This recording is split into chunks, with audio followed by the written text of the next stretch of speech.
नाशिक जिल्ह्यातील कामगारांच्या प्रलंबित प्रश्नांबाबत सिटू भवन येथे खासदार श्री राजाभाऊ वाजे साहेबांना खालील मागण्यांचं निवेदन.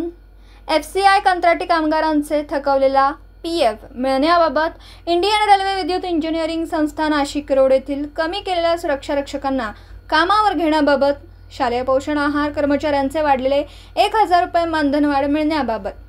लुशी कंपनीतील कमी केलेल्या कामगारांना पूर्ववत कामावर घेण्याबाबत, सिन्नर नगरपालिकेतील घंटागाडी चालकांना कुशल कॅटेगरीप्रमाणे किमान वेतन मिळण्याबाबत, कामगार विरोधी 4 श्रमसंहिता रद्द करण्याबाबत, आरोग्य मित्र व 108 ॲम्ब्युलन्स कामगारांच्या प्रलंबित प्रश्नांचे निवेदन देण्यात आले. आपल्या स्तरावर त्वरित हस्तक्षेप करून वरील प्रश्न लवकरात लवकर मार्गी लावण्याबाबत सिटू भवन येथे श्री खासदार राजाभाऊ वाजे साहेबांवर चर्चा करताना सिटूचे राष्ट्रीय उपाध्यक्ष कॉम्रेड डॉक्टर DL कराड या प्रसंगी उपस्थित, सिटूचे जिल्हाध्यक्ष कॉम्रेड सीताराम ठोंबरे, जिल्हा सरचिटणीस कॉम्रेड देविदास आडोळे, कॉम्रेड तुकाराम सोनेचे,